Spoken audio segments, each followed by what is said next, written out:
Liftoff will start in T-minus 10 seconds.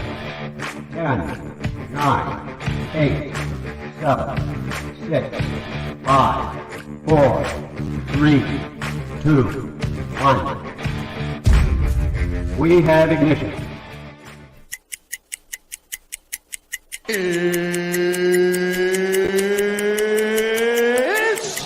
time! 17 seconds from Game 7 or from championship number 6. Jordan open. Chicago with the lead. Harper got a piece of it. It comes off. The Chicago Bulls have won their 6th NBA championship. Tying run at second, 2 out. Palmero over the head of Jenks. Uribe charges, throws, out! And the White Sox have won the World Series. To the far side around the 8-yard line to Hester. Under it and to the middle with the 15 to the 20, breaks free of the 25 to the 30, to the outside, 40, midfield, 40, 30 to the coast, 20, 15, Hester 5. Oh! Touchdown!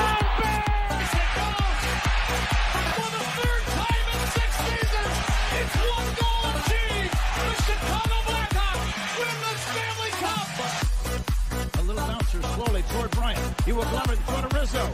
It's in time. And the Chicago Cubs win the World Series.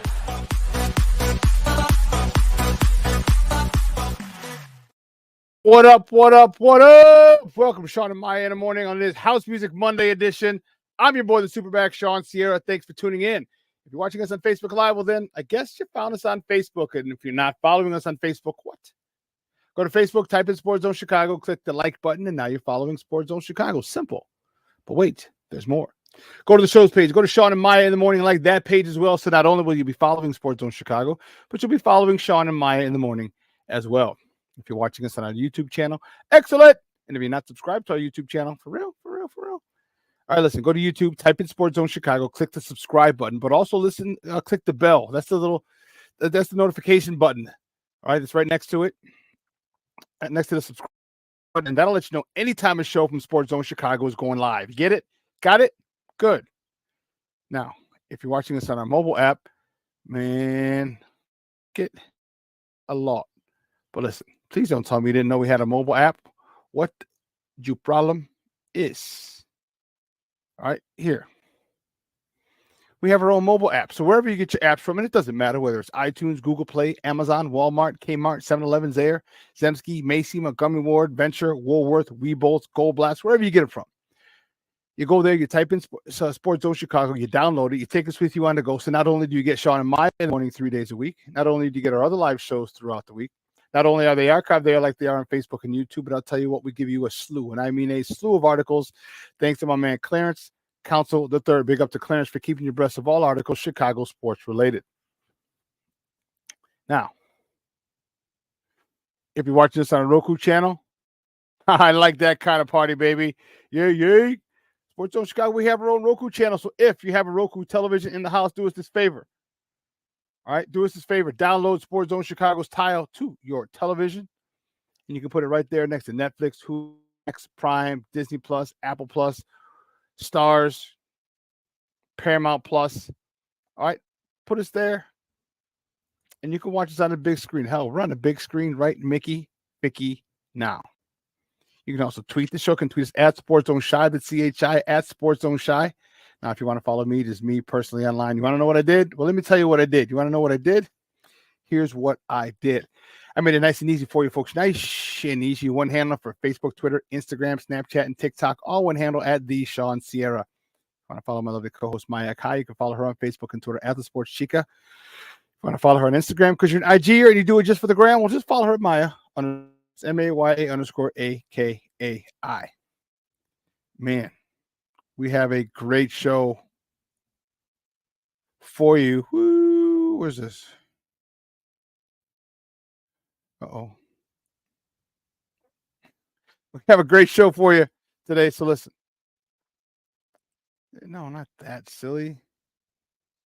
There we go.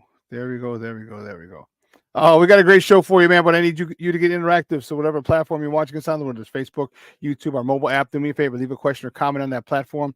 It'll come up here on the screen. We'll incorporate it into the show.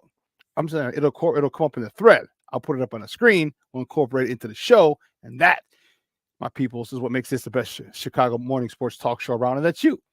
All right, so keep it coming, baby. We want them all. Questions, comments, smart ass remarks, because ain't nobody scared over here. All right. Like The Rock said, don't sing it, baby. Just bring it. And oh my goodness gracious, great balls of fire. This is jumping. The chat is jumping. Let's see what we got in there this morning. Cornelius Squalls in the house. What up, Papa? That's what I'm talking about. All the sports owners in the house. Levette Lee. Yeah, baby. Julian Jumper Perez, speaker of House Music. That's what I'm talking about, baby. House Music Monday. It is in full effect. Be smooth. Brian, what's up, Papa? Good morning. Thank you for tuning in. Jay Grizz up in this joint. What's up, Papa? Thank you for tuning in. I appreciate it. Oh, man. My man, Armando Emeterio Lara Jr. That's my man, Junior, in the house. Junior, I still didn't read that whole text message yet. Sorry. That's an inside joke. I'll get to it today. I promise. I promise. Mr. Shode is in the house. Good morning, Papa. Thank you for tuning in. I appreciate it. Lavette Lee's in this mother. Did I say hello to you already? If I did, well, you get twice the love. No big deal. Good morning, Lavette Lee. I love it. Thank you for tuning in. I appreciate it. AC Adam in this mother Hubbard. Hell yes.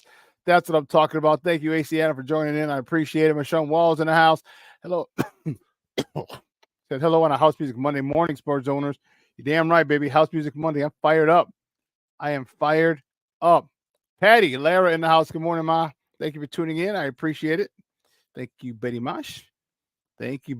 Cornelius. Everyone's exchanging pleasantries in the chat. Very, very nice. My man, Luis Mejia in the house. Good morning, Papa. Rise and grind, baby. You know it. James Ford in the crib. He's in the house. That's what I'm talking about, man. Just look at this. Everybody's showing each other love, and that's what we need. Oh, man. So Jeremiah's watching. So let me say hi to Jeremiah and Armandito. Dito and Jeremiah, good morning. I know Dito won't be able to see this till he gets home from school, but nonetheless, he'll see it later. Good morning, Jeremiah. Good morning, Dito. And good morning, Monica.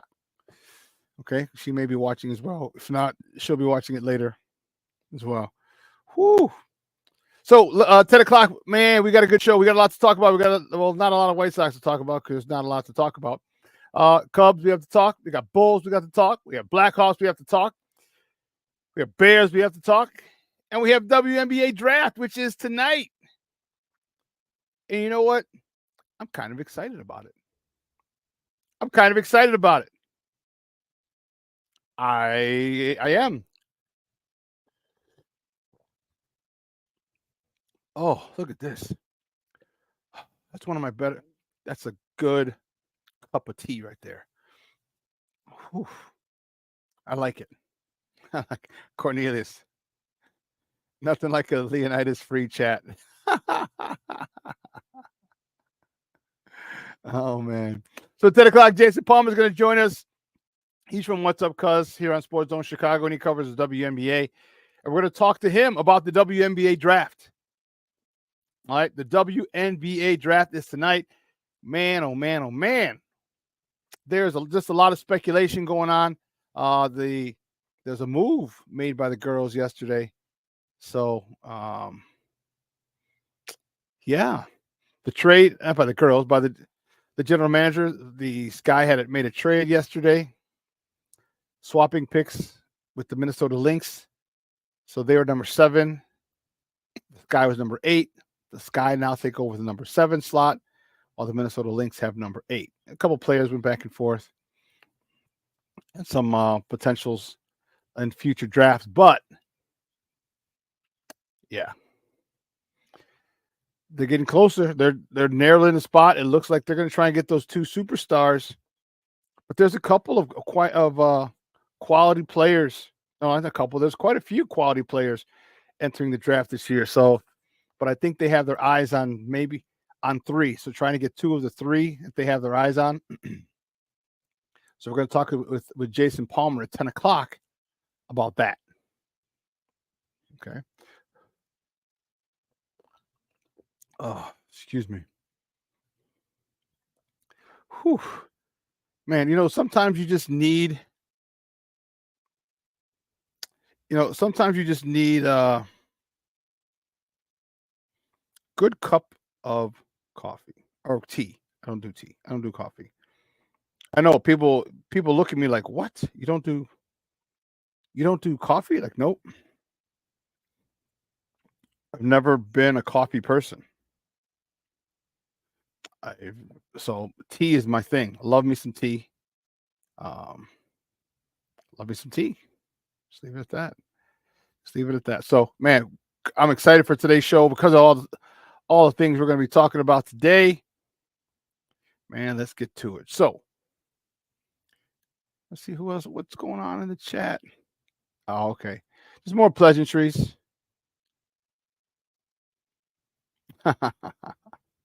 That's right.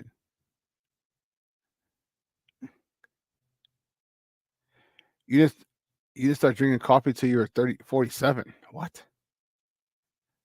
Uh-uh. Well, I definitely passed that, and I'm not even thinking about coffee. So it's not happening to me. But anyway, guys, listen, check it out. You know how we do the first segment of every show. It's called Top of the Morning. It won't come just when you want it.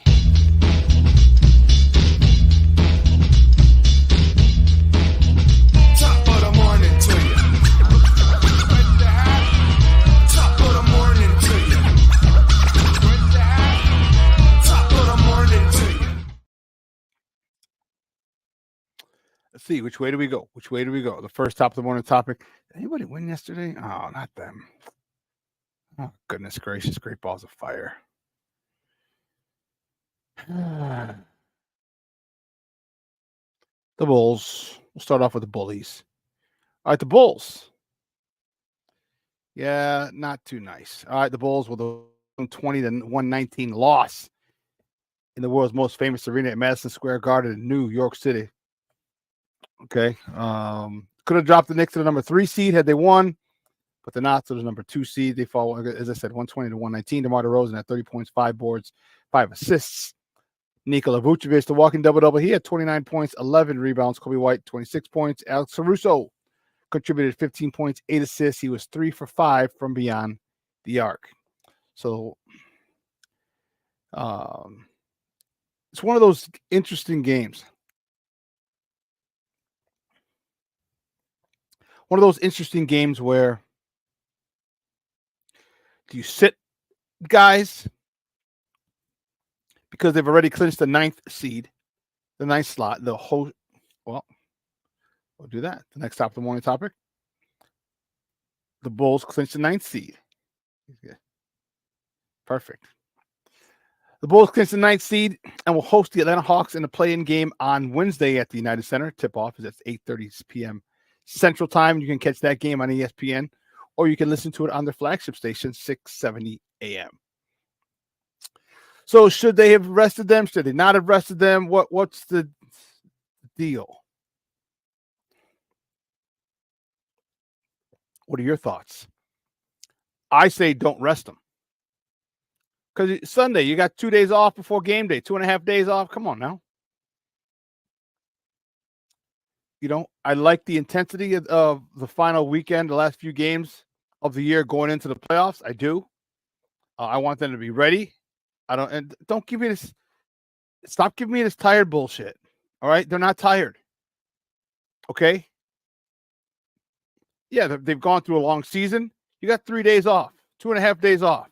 All right. Don't give me this nonsense. It's amazing how we coddle these athletes. All right. You got to play. You got to play, period. End of story. All right. The technology for recovery science is at the highest that it's ever been. So from cold baths to massages to stretching, okay, to electric stimulation, all these things help you recover. So they should play. They should have played, I should say, which they did. And you got the next 2 days off, Monday and Tuesday. Believe me, you can recover, and it's a one-game playoff. All right, the winner, I shouldn't say the one game. The winner of this plays the loser of the 7 and 8 team. And if the loser of that wins, they're number 8. And if okay, let me hear. It's 7 and 8. 7 are playing 8. 7 is hosting 8. 9 is hosting 10. So if 7 wins, number 7 wins, they move on. Or they're at whoever wins that game, they're number 7. Okay. Whoever wins the 9-10 game has to play the loser of the 7-8 game. And then that winner advances. So the Bulls have to win 2 times to get into the postseason. This is the play-in. I shouldn't say to get to the playoffs, because this is definitely the postseason. The season's over. The regular season's over, and you're playing postseason. So the playoffs, that's what they're trying to get into, the rounds of the playoffs, which, I mean, technically they're in, but they just want to make it difficult. Okay. Why? I don't know. They just want more money, the NBA. That's it. Come on. They want more money, and the fans want more games. Okay, good. Oh, let's go to the next top of the morning topic. Oh, another downer. The White Sox. Oh, goodness. The White Sox get swept by the Cincinnati Reds at home after 11-4 loss yesterday over on the south side. Soraka, he started the game. He got the no decision. He went 4 2/3, 5 hits, 5 earned runs, 6 walks, 4 punch-outs. Fletcher, he was 2 for 4 with an RBI. Gavin Sheets was 1 for 4 with an RBI, his 8th. And Andrew Benintendi went 1 for 5, driving in his 2nd run of the season. Just some more of the same old for the White Sox. Next top of the morning topic. Speaking of the White Sox, they host the Royals tonight at Sox Park on 35th and Shields. First pitch is at 6:40 Central Time, local time. You can catch that game on NBC Sports Chicago, or listen to it on their flagship station, AM 1000. Seth Lugo gets the nod for the Royals. He's 2-0 with a 1.45 ERA, going up against Nick Nastrini, who's making his major league debut for the Southsiders. Pretty big moment for him. I'm sure he's going to be a little fired up. Okay. I wonder if he's going to have his family, friends in the stands. But it's always a good, you make your major league debut, and a lot of times you'll be able to have, many times people have their parents with them, and I think that's pretty cool. Or parents or siblings or family, maybe mom, dad, brother, sisters, whatever. That would be so cool if that's the case. It'd be cool if he locked them down, but hey, what are you gonna do? What are you gonna do? Oh man, we got more people checking in the chat. That's what I'm talking about. I like it. I like it a lot. I see Jake Grizz, Levette. Oh, snap. Yo, King Book of World checking in. What's up, baby? Thank you for tuning in. Yes, Evie, bear down. Davis in the house. Good morning, Mama. Thank you for tuning in. I appreciate it. Man, the usual suspects are checking in. I like it a lot. Levette Lee, stop with this. Stop with that nonsense. Cornelius, you too. You got to stop with that nonsense.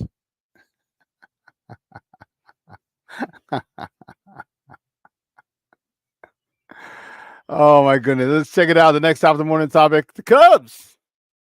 The Cubs. Yeah. There we go. The Cubs beat the Seattle Mariners 3-2 yesterday. Assad got the start. Assad got the win. His 2nd of the season. He's 2-0. He went 5 2/3, 4 hits, 2 earned runs, walk, 6 punch outs. Albert Alzolay, he came in to lock it down, getting his 3rd save of the year. He pitched the 9th, gave up a hit, no walks, 2 punch outs. Michael Busch continued his onslaught. He's 2 for 4. He was 2 for 4 yesterday with a home run, his 5th of the season, driving in his 10th and 11th runs of the year. Mr. Outcast himself, Heiya Suzuki, he was 2 for 4 with a double, his 4th. And Dansby Swanson, who was 1 for 4 with a double, his 2nd. So the Cubs, they travel they're in They're in Seattle. And the next top of the morning topic is this: that the Cubs travel to Arizona to face the Diamondbacks. All right, they continue their West Coast road trip. They travel to face the D-backs tonight. Actually, first pitch is at 6:40 p.m. Central Time. You can catch that game on the Marquee Network or listen to it on their flagship 670 AM. Ben Brown's on a bump for the Cubs. He's 0-0 with a 6.10 ERA. Merrill Kelly is on a bump for the D-backs. He's 2-0 with a 2.29 ERA.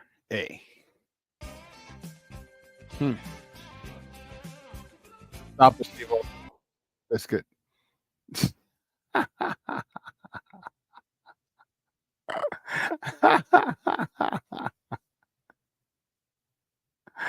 Oh my goodness, that's hilarious, Steve-O. That is hilarious. Did I not do that? What was I thinking?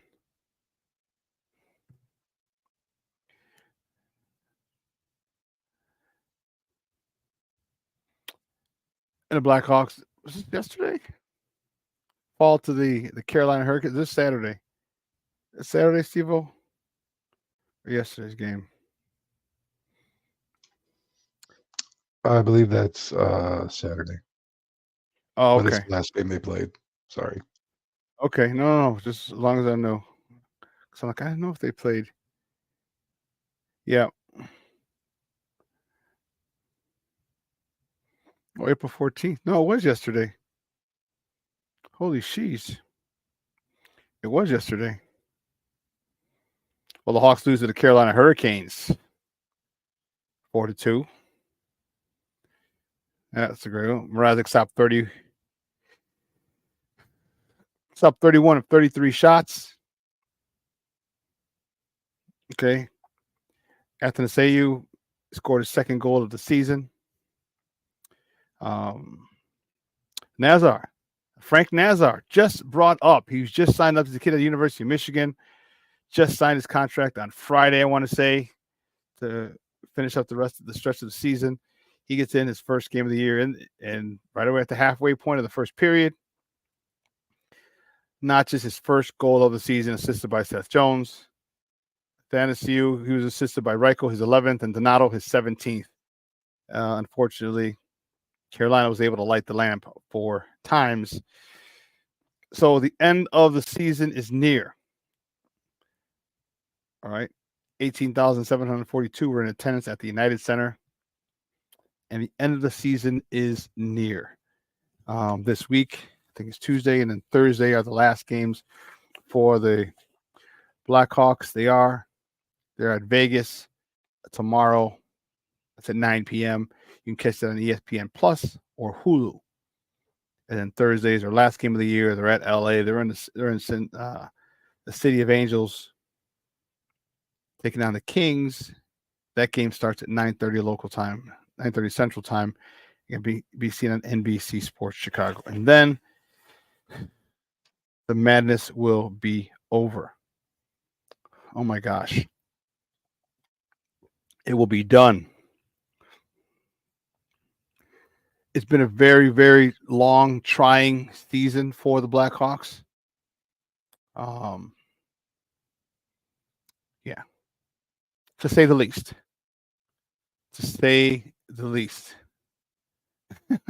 These late night games kick my ass. Well, I have a good thing. Don't even watch the Cubs. Still do it. Why bother?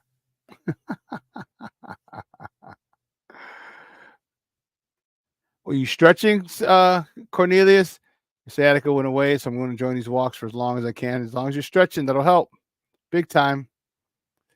Big time. I'm telling you. Here, you know what will help, Evie? Go to a chiropractor. You said you're 1.5 inches off in your hips. Yeah. Go to a chiropractor. They'll adjust you, and that'll help out a lot for you. The doctors, they just want to give you meds. They just want to treat you. They don't want to cure you. So go to a chiropractor. That'll help out big time. All right. I got you. Don't even trip. I got you.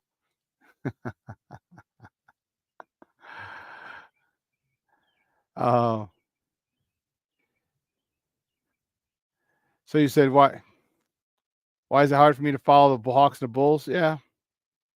Why is it hard? Because they're both not good. And although one team, the Blackhawks, are most likely going to get it turned around sooner than the Bulls, they're still not good and it's still tough to watch. You have to watch with a positive mind frame saying, okay, they're in the beginning of a rebuild. They just got the next generational talent in Connor Bedard. He showed out big time this season in his rookie year. And you have to see, and they just got the new the youngster, Frank Nazar. All right, Frank Nazar, and he's going to be, he lit the lamp yesterday in his first NHL game. So they're going to be adding pieces. Cairo and done ablation, also trigger point therapy, you name it. I've done it all. And then you keep stretching. Then you got to keep stretching. I don't know how bad it is.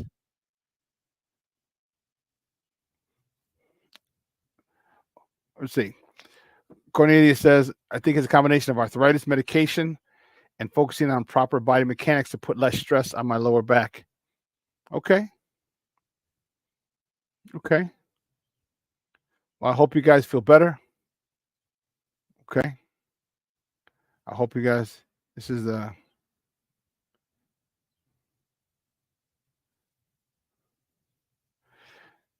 oh yeah, damn dude. I guess this is a long text. Yeah. Well, Junior, I hope you feel better, bro. My thoughts and prayers definitely go out to you. Well, listen, here's what we're going to do. We're going to take a quick break. All right. On the other side of the break, all right, we're going to talk about what's coming on today. All right. We're talking what's coming on today. Coming up, what's happening today in sports. Some more. Just sports talk. I'm excited. So do me a favor. Don't go anywhere, folks. Keep it locked right here. Shawn and Maya in the morning on Sports Zone Chicago. Hey, it's your boy, the SuperBack, Shawn Sierra, and be sure to follow Sports Zone Chicago on all social media platforms. On Facebook, Instagram, and our Roku channel, you can find us at Sports Zone Chicago. And on Twitter, we are at Sports Zone Shy. Also, be sure to download our mobile app so you can take Sports Zone Chicago with you on the go. Time out. How are you feeling right now? Happy? Excited? Angry? Overwhelmed? One of the best things you can do for your mind health is to name what you're feeling. It can sharpen your awareness and help you talk about your feelings with someone you trust. Here are 3 questions to ask yourself. Where are your thoughts right now? In the past, the present, the future? Do you notice any sensations in your body? Is your heart beating fast? Is there a flutter in your stomach? Or are you fully relaxed? What do you need right now? Time with others? Time to yourself? Remember, there's power in this awareness. So find ways to identify what you're feeling today.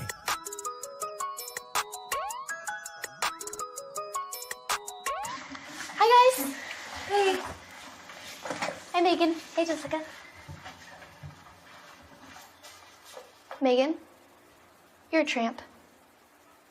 Brian Fitch told me you guys made out. Everybody knows. He said your breath smells like garbage. And he almost puked. He says you're the most desperate girl he knows, besides your mom. How many boyfriends does she have anyway? Lots? Your makeup makes you look like a clown. That zit is huge, zit face. Ugly.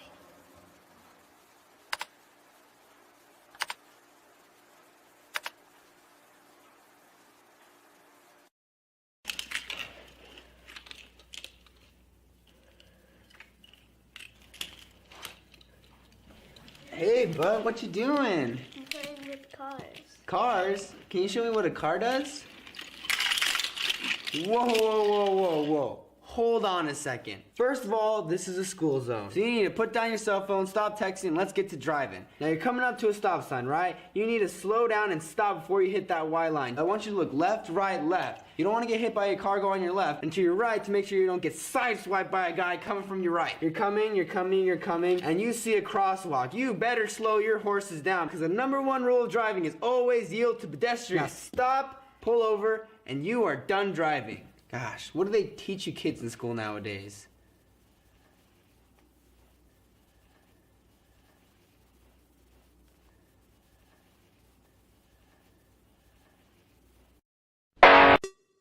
Hey, it's your boy, the SuperBack, Shawn Sierra, and be sure to follow Sports Zone Chicago on all social media platforms, on Facebook, Instagram, and our Roku channel. You can find us at Sports Zone Chicago, and on Twitter, we are at Sports Zone Shy. Also, be sure to download our mobile app so you can take Sports Zone Chicago with you on the go.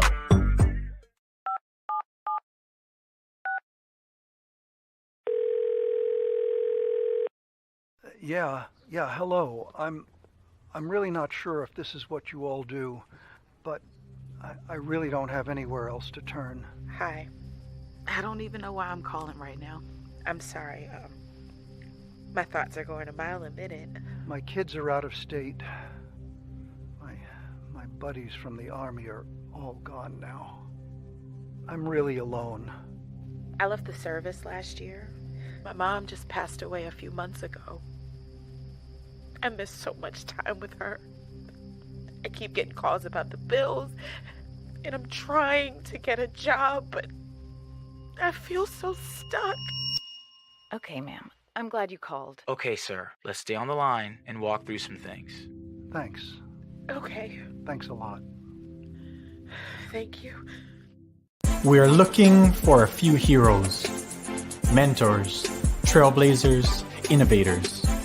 A passion to change lives, spark curiosity, open hearts, and awaken minds. Help students answer the question, who am I? This could be your calling, but this is no job. It's the journey of a lifetime. Be a hero. Be a teacher. Every day we take steps to keep the people we love safe, but some health risks are easy to miss. Ticks hiding in the yard can spread germs, like the ones that cause Lyme disease. Mice searching for food can spread bacteria that makes us sick.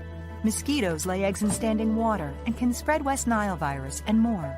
Cockroaches are drawn to water in the home, leaving behind allergens that can trigger asthma attacks. Common pests can threaten our health. Learn how to protect your family at pestworld.org. Mental health and learning disorders don't discriminate. 17 million children and adolescents in the United States live with disorders like anxiety, depression, ADHD, and dyslexia.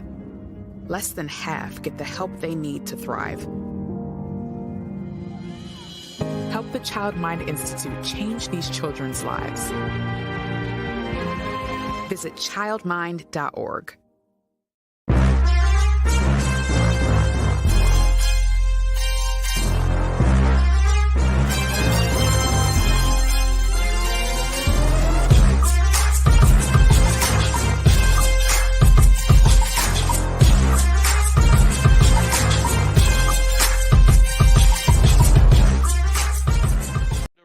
Seiya homered last night. He's hitting 300 on the trip, 6 for 20. Seiya swings, line drive, base hit in the left center field. This is going to roll all the way to the track. Suzuki on his way to second base, gets there standing up. Bellinger at the plate. Castillo looks at second. Little dribbler up along first. That's going to be a tough play, and they throw the ball away. And rounding third alertly and scoring is Seiya Suzuki. Going up red-hot Michael Busch. He singled in the second. Busch drives one in the air, deep right center. Back goes Haniger. It's got a chance. Gone.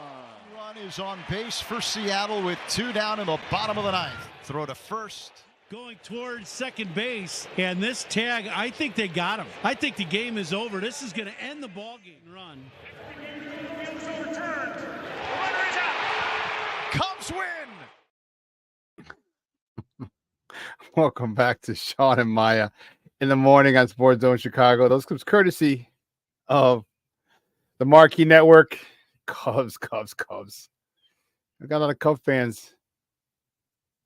Oh, this is crazy. Oh man, look at you guys. Well, I hope you guys got a whole bunch of health situations in the chat, but I hope you guys are feeling good. I hope you're feeling better. I hope you get better soon. Well wishes, man. Thoughts and prayers to you guys. That sucks when you get old. I know. I feel it every day. I feel it on a regular basis as well. And that kind of sucks a lot. It sucks. It really, really, really does. So the next top of the morning topic, listen to this. Oh, hold on. We'll do this one.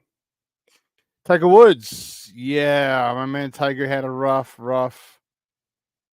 time at Augusta. On Saturday after he made the cut, I think he had triple bogey, and he finished with a plus 16. That is his worst finish ever in a 72-hole event. Wow.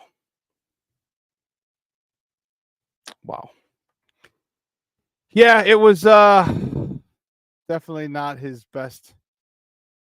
And a triple bogey, I forgot what hole, and really did him in. Yeah, that was tough. I think it's getting pretty close to the time where he's going to have to hit the seniors tour. So, unfortunately for Tiger,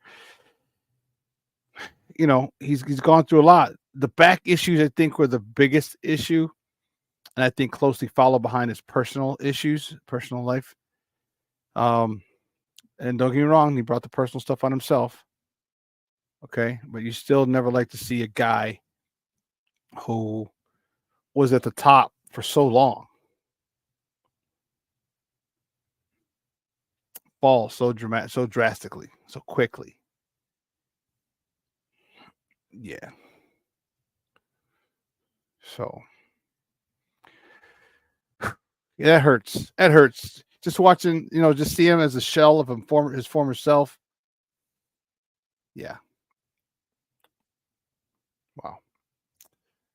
Well, this top of the morning topic, this last one is quite interesting. The O.J. Simpson estate. The O.J. Simpson, if you recall, O.J. Simpson passed away last week.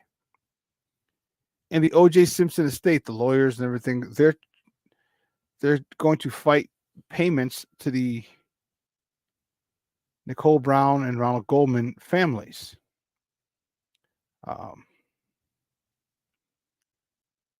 Okay, this is per an article on ESPN from the Associated Press, and it says that the executive O.J. Simpson's estate said he'll work to prevent a payout of $33.5 million judgment awarded by a California civil jury nearly 3 decades ago in a wrongful death lawsuit filed by the families of Nicole Brown and Ron Goldman.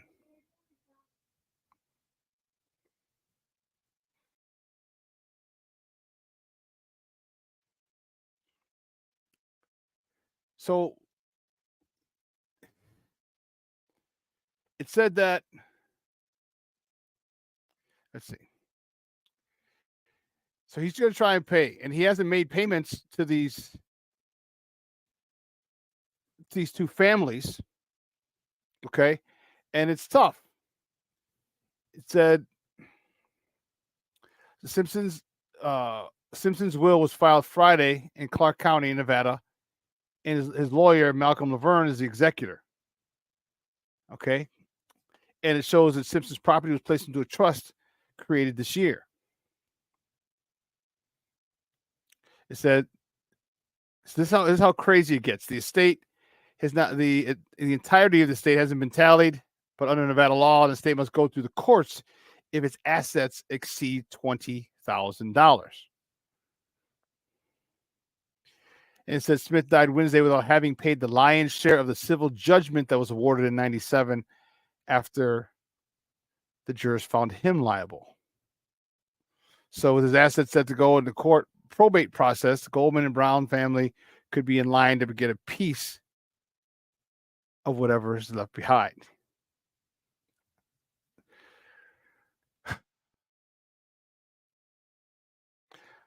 The attorney says that he'd been representing OJ since 09. Laverne said he specifically didn't want the Goldman family seeing any money from the Simpson estate.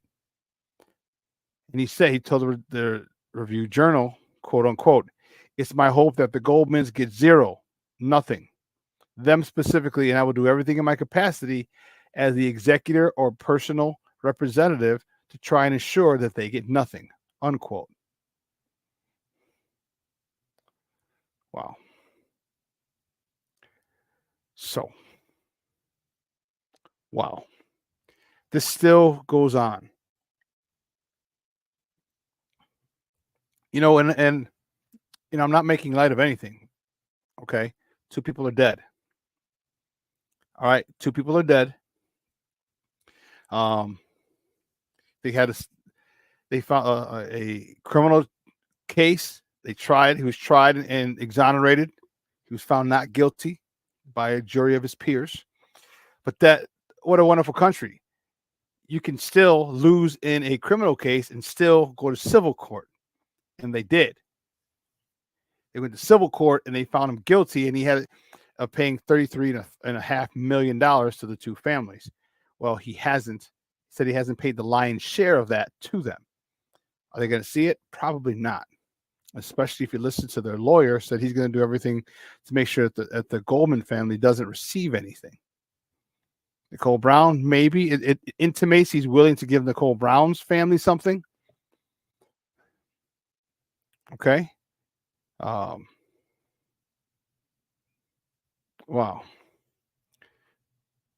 Evie just did probate as I was executive tricks for my dad's estate that I had prior knowledge being a senior paralegal. It's a lot. I mean, you may have to talk, Evie. Real talk. Keep it real. We don't have to talk. So, yeah, it's sad. That whole thing is sad. I know I was making light of the procession. But I've never made light of the fact that 2 people are dead. Okay, never made light of that fact, nor would I.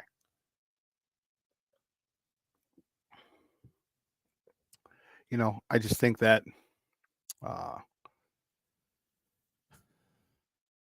it's just sad all along. You know,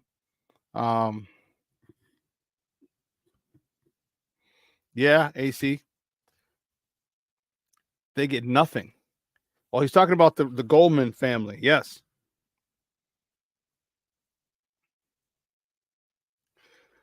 Yeah. I don't know. It's gruesome. You know, it's gruesome. You know, you saw the tons of blood, all that other. I mean, it's just unfortunate.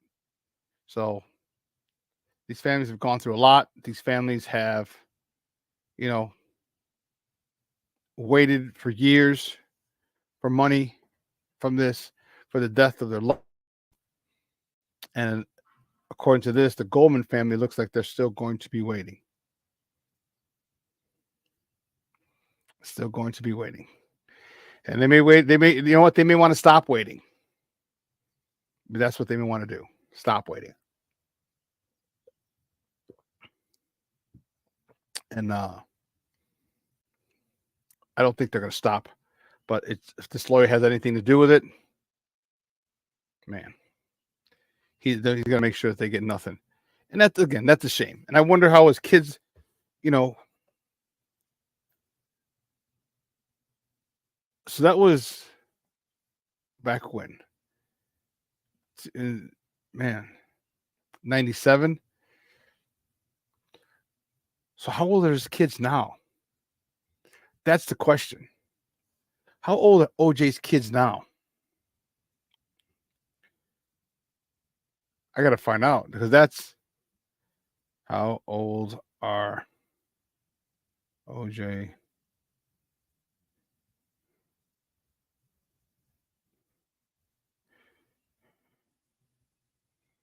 So,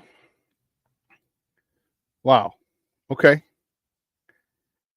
Oh, so then, see, because I keep thinking that they're young because we saw them but that happened a long time ago. So his oldest, Arnell Simpson, she's 55. Jason Simpson is 53. And the ones that we had seen 20 something years ago, Justin is 35 and Sydney is 38. Wow. Wow. 38 and 35. Whew.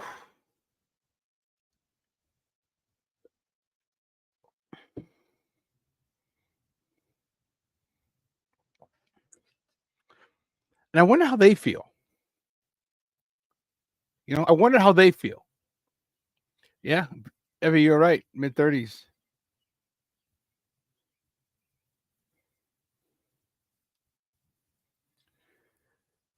If the Browns get any money, Nicole and OJ's kids would still benefit.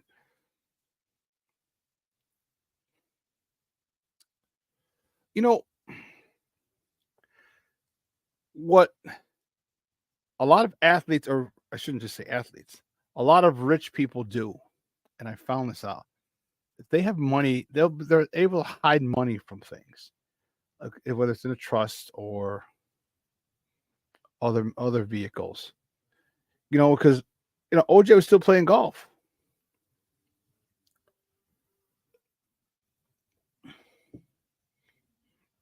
Still playing golf.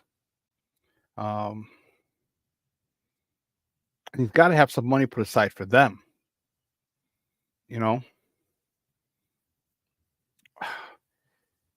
I would love to see OJ's kids now. I'd love to see an interview with them. I don't think it'll happen. And I want it for my own selfish reasons. Like I think they're kind of. I don't think they want to talk about this. I think they're done. All right, their mom was murdered. Their dad just passed away. I think they'd rather just stay out of the limelight and be.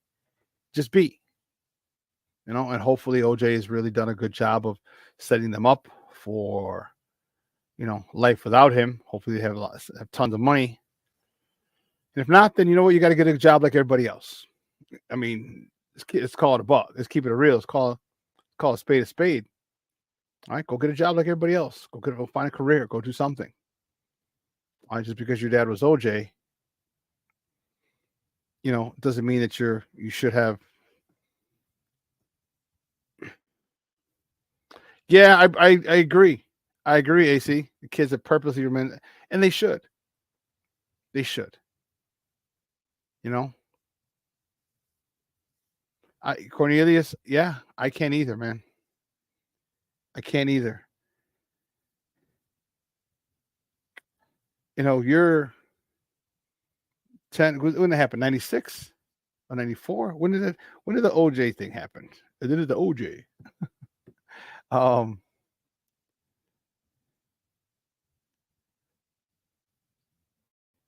Yes, it's over 30 years ago. Or about 30 years. Okay. So 8 and 5, 9 and 6, 10 and 7, you know what I mean? The kids. And how much therapy have they gone through? Because they need therapy.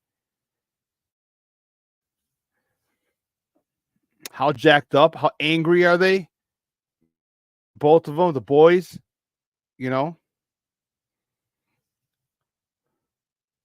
Was it 94? Wow. Yeah. Well, just my thoughts and prayers go to the family, go to the kids. And I know they're not kids anymore. They're 38 and 35. But his children. And the other two also. It's just because they weren't Nicole Brown's kids doesn't mean that it didn't take a toll on seeing their dad go through this court case that was about 9 months long, being paraded, okay, through the up and I mean the news, every single news outlet led with that damn near every day. Seeing your dad on TV. All right, everyone call him a murderer. I'm sure all your friends, not your, but tons of people that you know in the neighborhood, in your circle, in your extended circle, you know, people you knew were saying, you know, oh, your dad's a murderer. Your dad's how do you? They had a lot to deal with. So I get why they stayed undercover. I mean, under the radar. I get it. But I still think now that still give them a chance to grieve, the older ones as well. You know, 58 and 55. Okay, because it's still their dad. Regardless of what you think, regardless if you agree with the acquittal or not,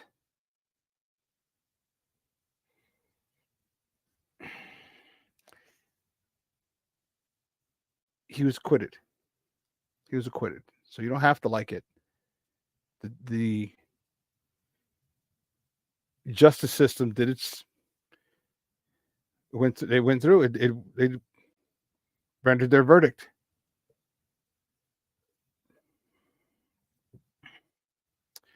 Yeah, that's right. The Knicks Houston game was interrupted by the Bronco chase, so that was '94 because Michael was out. That's when the Knicks was the finals.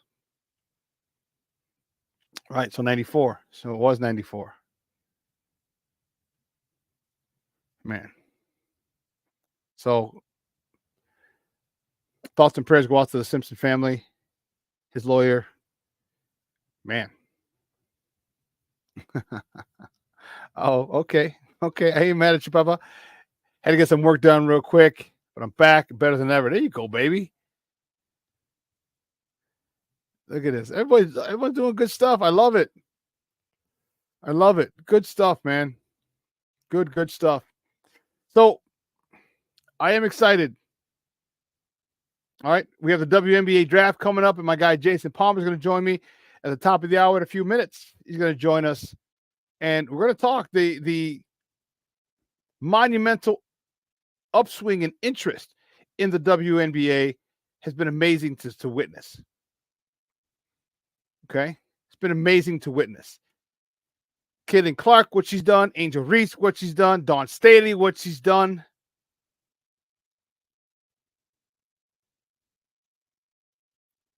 And not just those are the bigger names. There's a lot of other names that you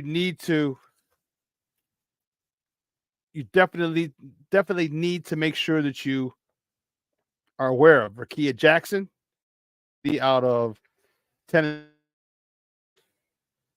I don't know if Bucher's did she commit? Paige Bucher's a young lady out of, or she only a sophomore? No, I don't know. I didn't hear of that, but I'll double check.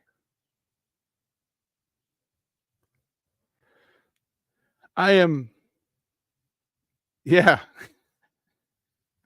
But anyway, let's not forget Caitlin Clark was on Saturday Night Live. That was actually really funny. That was actually really, really, really funny. Well, they're definitely getting their due. They're definitely not getting paid like the men, Evie. But their money should start to increase. Because the average salary was like $75,000. Let's start simple. Get to $100,000 per person, per player. All right, $100,000 per player. Let's get there. And then move from there. They'll never make the money men do because of their inability to the high flying oh,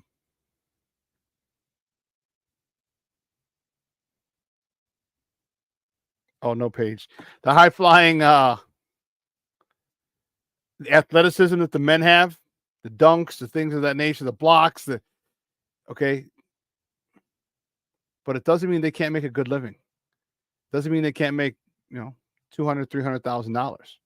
Doesn't mean that at all. So, yeah. Do me a favor, hit the like button, peoples. Do me a favor, hit the like button. Yeah. Oh man, Rakia Jackson. She's another one. She's a wing. She's nicey. She's nice. So we're going to talk to Jason Palmer on the other side at the top of the hour. We're going to talk to him about who he thinks they should go after. I definitely think they should go after Cardoso with number 3, because now you got a big girl, 6'7". Okay, runs up and down the court. She's a little slow-footed. Is that the kind of center you want? Would you get Rakia Jackson there, and then maybe Black Barbie at 9 or 8 or 7? Excuse me, they just swapped 8 to 7. So you got 3 and 7, or do you take the 2 big girls? You take Cardoso and Angel Reese. Oh no, we're going to talk to Jason on the other side. So listen, we're going to take a quick break, and we'll finish. We'll talk with him. So let's get it cracking. So don't go anywhere, folks. Keep it locked right here. Shawn and Maya in the morning on Sports Zone Chicago. Hey, it's your boy, the SuperBack, Shawn Sierra, and be sure to follow Sports Zone Chicago on all social media platforms, on Facebook, Instagram, and our Roku channel. You can find us at Sports Zone Chicago, and on Twitter, we are at Sports Zone Shy. Also, be sure to download our mobile app so you can take Sports Zone Chicago with you on the go.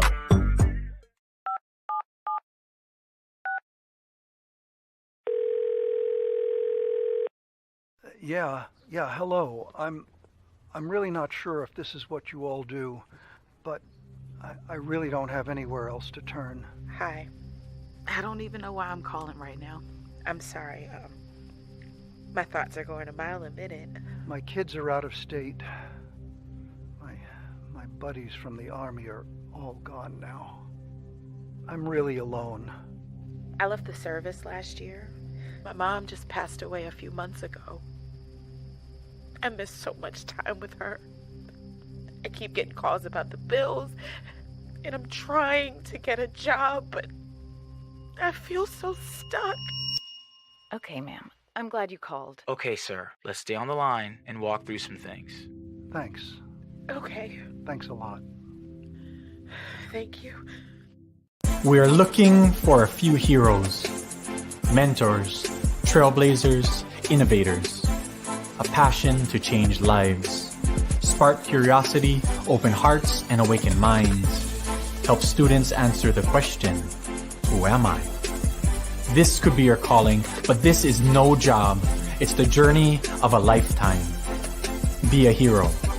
Be a teacher.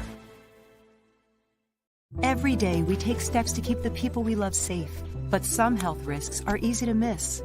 Ticks hiding in the yard can spread germs, like the ones that cause Lyme disease. Mice searching for food can spread bacteria that makes us sick. Mosquitoes lay eggs in standing water and can spread West Nile virus and more. Cockroaches are drawn to water in the home, leaving behind allergens that can trigger asthma attacks. Common pests can threaten our health. Learn how to protect your family at pestworld.org. Mental health and learning disorders don't discriminate. 17 million children and adolescents in the United States live with disorders like anxiety, depression, ADHD, and dyslexia. Less than half get the help they need to thrive. Help the Child Mind Institute change these children's lives. Visit childmind.org.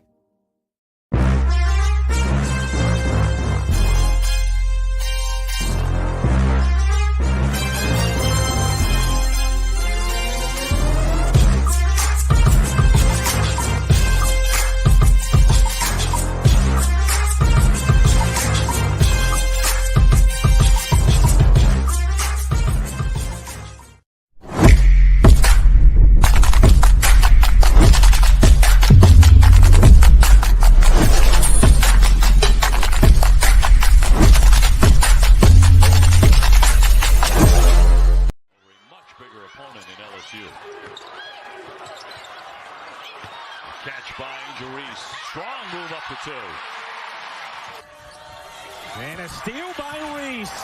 Angel Reese all the way in for 2. Zone, but also so Iowa can rebound and box out better. Clark dumps it. Henniger gets denied. A full-fisted rejection from Angel Reese. Carolina. Holmes with the unenviable task of trying to stop Cardozo. Here's Johnson dishing out. Cardoso from 17. Gardner on the other end. Thank you, Lisa. South Carolina can get some open looks here because doubles are coming against the zone, or just keep feeding the beast inside. Camila Cardoso. Whew. Welcome back to Shawn and Maya in the morning on Sports Zone Chicago. Those clips courtesy of ESPN. Those are the 2 girls that the Chicago Sky may be targeting. I like it. I like it. I think it's going to do wonders. I think it's going to do wonders for the Chicago Sky franchise. There's a lot of other things that they need to they need to take care of. But hey, I am okay. My mistake. No, I didn't. Oh. All right. Here's what we'll do.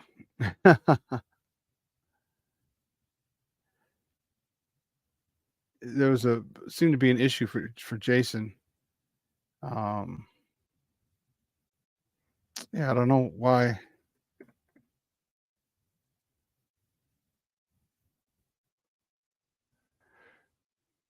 What happened? Why he was? I don't know. I don't know why that's happening. What it's happened before, so.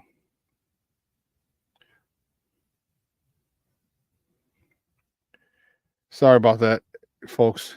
Some Homer. There you go.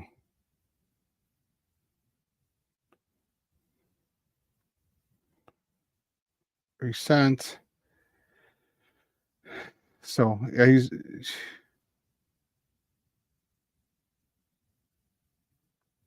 All right, there we go. He should be ready. He should be back with us. He should be back with us. He should be with us in a second. I think I may have sent him the wrong link. So the Sky have the 3rd and the 7th overall pick. Okay, they had the 8th, but yesterday. Okay. Here. The Sky made a trade with Minnesota. All right, the Sky gets the number 7th pick. Okay, Minnesota's 7th pick plus center Nikina Milic. So that could be indicative. Maybe they're not going to go after. All right, Camila Cardoso if they just got a center. Okay, I don't know, but they got the number 7 pick, so they have the number 3 pick and number 7 pick. So I don't know. We're going to talk to my guy, and I'm excited to talk to him because I want to know, because I would like those 2. I like these 2 youngsters. I'm not familiar with Nikina Milic. We'll see what kind of game she has, or maybe you do. But then what do you do with the 7th pick? I don't know. We're going to find out. Let's bring him in. He's our guy. He's here on the network on Sports Zone Chicago. He's one of the co-hosts of What's Up, Cuz. He's referee extraordinaire. He referees 72 high school sports. And he's in the middle of 36 of those seasons right now. So, and you can find him on Twitter at JCoyden, JAYCOYDEN. Guys, let's welcome back to Shawn and Maya, our guy, Jason Palmer. Jason, what's up, Papa? How are you? Woo, what's up, Shawn? How you doing? I'm wearing my Chicago Sky Blue today. It is draft day. I am excited, and I need to be excited because the White Sox suck. The Bulls are terrible and will be eliminated in the first round, and the Blackhawks season is in. So, yeah, the Sky, let's go. Yeah, huh? Yeah, so I'm excited. Jay. I'm real excited because just a season and a half ago. No, because James he quit this year, didn't he? He quit last year. Okay. So a season and a half. Yeah. In middle of the season, to take an NBA gig, which you know how I feel about that. I was livid. I thought you just abandon your team. And he could have waited because the season ends. Could have waited, but he's like, no, I'm out. Right. So starting 5 are gone. There's just a whole bunch of nonsense. And it really sucked in my opinion. And so they had a rough season. So now they're in a position where they have the number 3 spot. They made a trade yesterday with Minnesota to go from 8 to 7. They got a center. So where do you think they're going now with number 3? Because there was a lot of talk about them grabbing Carmela Cardoso from South Kakalaka, which I like. I would love that signing.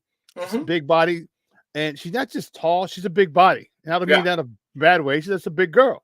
All right, she's strong. She's powerful in the post, and it's not like that's still a very viable way to win in the WNBA with strong post play, and she has strong, literally and figuratively, post play. Do you think they still go after her with the number 3 pick? Yes, I think I think Cardoso is a lock at number 3. I think the interesting one is going to be the number 7 pick. It's funny, the Sky and the Bears draft are kind of mirroring each other if you think about it. Like we all know who the Bears are probably going to pick at 1. Okay, it's going to be Williams. Okay, but it's that next pick with the Bears where everybody's debating on what the Bears should do. Well, it's now the same thing with the Chicago Sky. And I was not expecting the trade that occurred yesterday. For them to move up just that 1 spot tells me there's somebody very specific they want, that they don't feel confident that person is going to be there at 8. They think that person is going to be at 7. And that is, to me, the really compelling part. All right, we all know Caitlin Clark is going 1. All right, that's a no-brainer. And the Indianapolis Fever announced that they are putting their tickets on sale at 4. The draft don't even start until 6.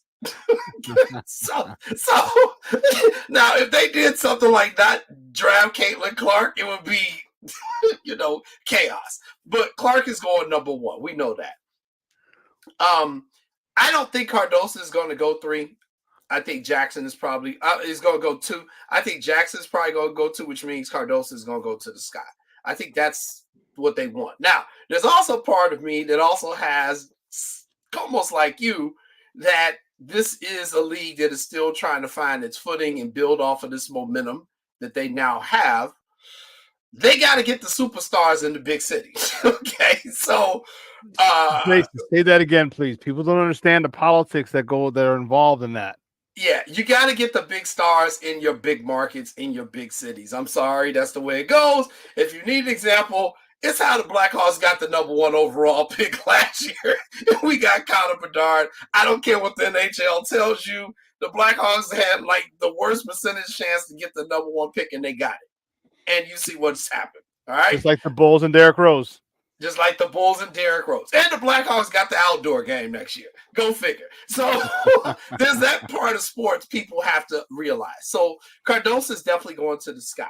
The fact that they moved up for 7 is the one that I've been focusing on all night. I've been talking with my people, other reporters who cover the Sky, and we firmly believe that they're going to get Angel Reese.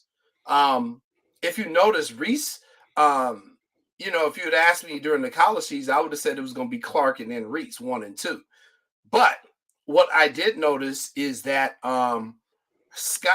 Reese's game, while it's still good, there's some elements of it that I think could take a little bit longer for it to transition into the WNBA.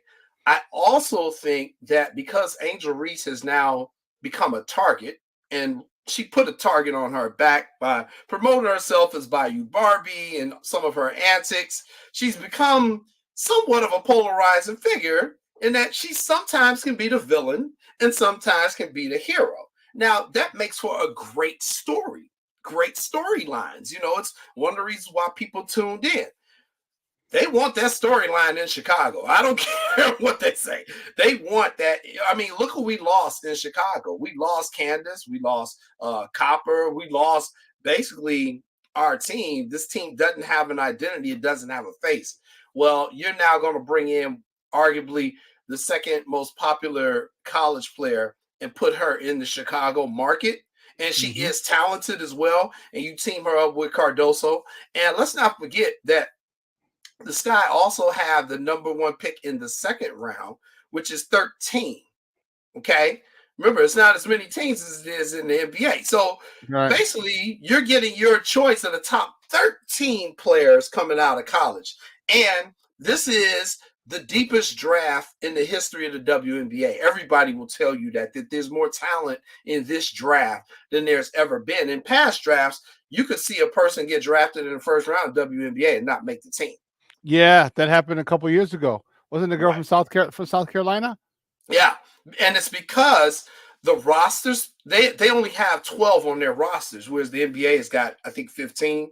So they've got fewer roster spots and fewer teams, which means it's a dogfight. It's a dogfight to get on the WNBA roster. They don't have that many roster spots. 12 times 12, if my math from second grade is still right, is 144. Do I still have that correct? Yes, you do, doctor. Okay, so you got 144 players.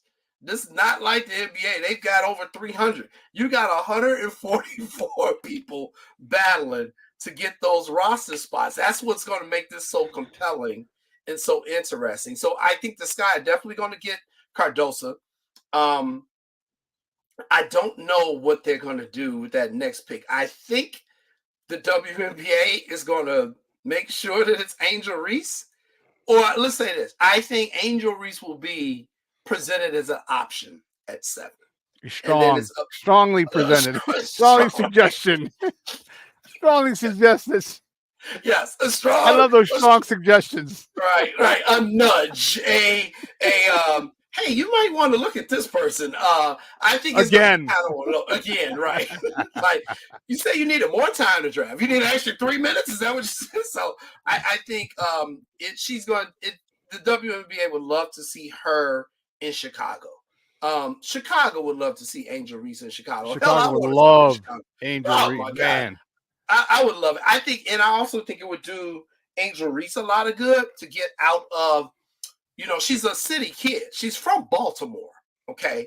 But she went and played in Louisiana, and it's a different culture down there. You see what I'm saying? Oh, yeah.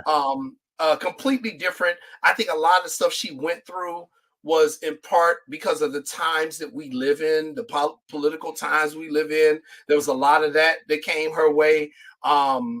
And think about it. She's already got all these endorsement deals out there. 1.8 mil. You bring her to Chicago, what's that going to do?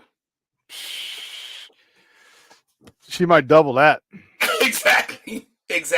So she might double that, Joker. So I think getting Angel here in Chicago along with Cardoso, that gives you a serious front court, which is one of the reasons why I like the WNBA game. I think it's different than the NBA's. It's very unique. The NBA game is now really a lot of shooting. The big man, for the most part, unless you Joel Embiid, is, kind of non-existent. Well, in the WNBA, that's not the case. We see the bigs all the time. And I think you need someone who can defend against the Brittany Grinders of the world. And Cardoso's a big body. She's a big body. She's very she is a little bit slow-footed, but she is athletic, and she's tough. She's real tough. And you put her and Angel Reese together with Angel Reese's toughness. I mean, we talking about like a bad girls team that we putting together, much like the bad boys Pistons. We gonna have a really aggressive, gritty team, which Chicago would oh my God, they would eat that up. Oh my God, be like, yeah, we're gonna be the villains now. forget this nice person. We're gonna be the villains. So I'm really optimistic that it's gonna be Reese. We'll see what they do tonight, but they definitely have some really good opportunities here. And again, I don't want people slipping on that number 13 pick, which is the first pick of the second round, because you talk about the top 13 players that are going to be available. Yeah, I'm interested in that. I'm definitely interested in that. So Jason, I would love Angel Reese here to go with Cardoso. Love. Who do we have getting her the ball? Because she's not bringing it up. Dana Evans. Dana Evans is a starting point guard.